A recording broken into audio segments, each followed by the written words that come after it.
La difficulté du zèbre à choisir. Bonjour à toi, je suis Florent Rousset, coach professionnel. J'accompagne les entrepreneuses zébrées multipotentielles à libérer tout leur potentiel pour atteindre le succès qu'elles méritent et que tu mérites. J'accompagne aussi les entrepreneurs qui se retrouveraient aussi dans ces vidéos et dans les descriptifs et la manière dont j'aborde les choses. Alors aujourd'hui se pose la question de la difficulté du zèbre à choisir.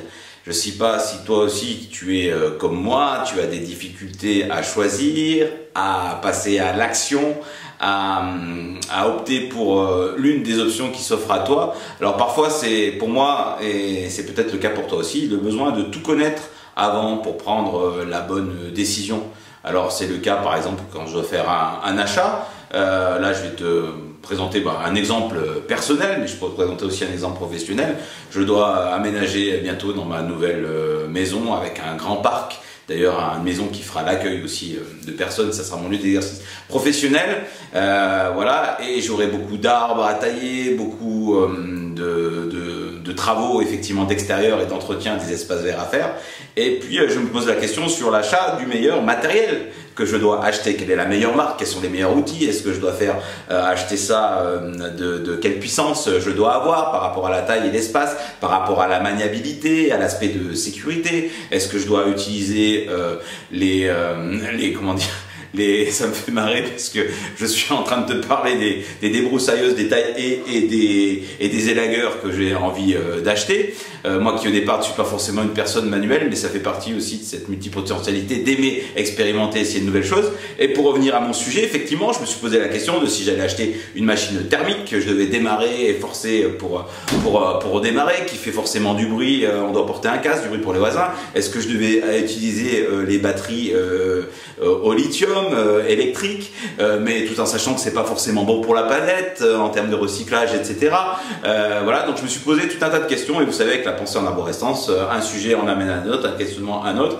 Et du coup, avant de prendre cette décision de savoir quel matériel j'allais acheter, eh ben, j'ai dû passer en revue les différentes marques, les différentes études, les différents marchés, éplucher les différentes revues, voir des vidéos sur le sujet, écouter des avis, des témoignages de professionnels, aller dans les magasins, récolter tout un tas d'informations et de documentation avant de prendre ma décision et puis de choisir le matériel que je n'ai pas encore choisi exactement à l'heure du jour d'aujourd'hui, mais ça ne serait tardé.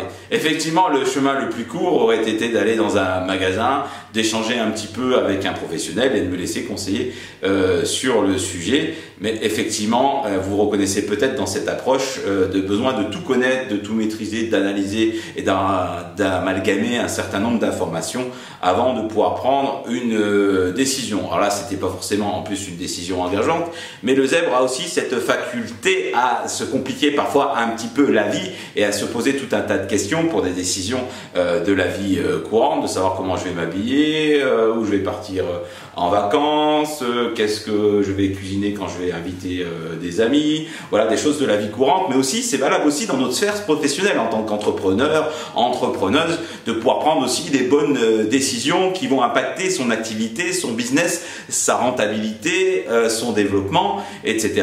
Et souvent la tendance un peu à se compliquer les choses, en tout cas à vouloir avoir un maximum d'informations avant de prendre sa décision.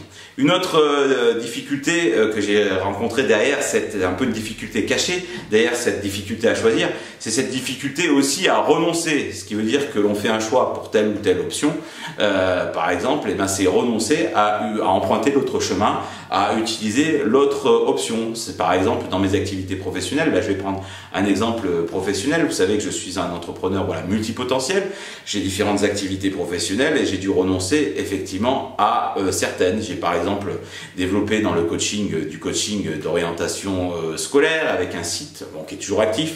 J'ai du mal encore à lâcher totalement, coachdorientation-scolaire.com, de la reconversion professionnelle. J'ai mis en place ces activités-là en ligne qui n'étaient pas forcément les plus rentables sur ce marché-là, mais j'ai eu aussi de la difficulté avec l'aide d'un coach business que j'ai, qui m'a incité à voir les choses en face, à regarder la difficulté de rentabiliser cette activité malgré l'intérêt que je pouvais lui porter, et du coup à m'inviter à choisir, à renoncer à cette activité-là, en tout cas dans son mode développement web, pour m'y consacrer un petit peu, mais dans du relationnel, dans du bouche à oreille, dans du réseau, avec un réseau réseau de prescripteurs pour continuer à faire cette activité qui me plaît, d'accompagner des jeunes dans leur rotation et notamment des jeunes surdoués, zébrés ou potentiels. Mais du coup, de renoncer au développement de l'activité en ligne que j'avais fait, au plan de développement que j'avais fait. Voilà, donc cette difficulté à renoncer peut parfois nous poser des écueils et nous empêcher de prendre les véritables décisions qui vont impacter de manière positive notre business et qui vont nous permettre à nous entrepreneurs de rester focus sur l'activité, sur l'atteinte des résultats et sur ce qui est vraiment important et ce qui compte vraiment. Donc voilà aussi une des difficultés à choisir, peut cacher et casser, c'est peut-être un lapsus, mais cette difficulté à renoncer, ce qui implique à faire le deuil sur quelque chose que l'on ne doit plus poursuivre pour pouvoir faire le bon choix. Et aussi peut-être un autre écueil ou une autre difficulté, un autre point de vigilance, je dirais, autour de cette difficulté à choisir, c'est aussi ce besoin d'être stimulé, de passer d'un sujet à l'autre en permanence, d'avoir de l'intérêt de la stimulation intellectuelle pour un sujet, ce qui fait que parfois de cette dispersion, de ce rebond et de rebond en rebond, on peut avoir la difficulté à un peu comme je dirais un petit papillon qui va aller se poser, voilà, j'ai cette métaphore qui me vient de petit papillon qui va aller se poser sur une branche, puis une autre, puis une fleur, etc.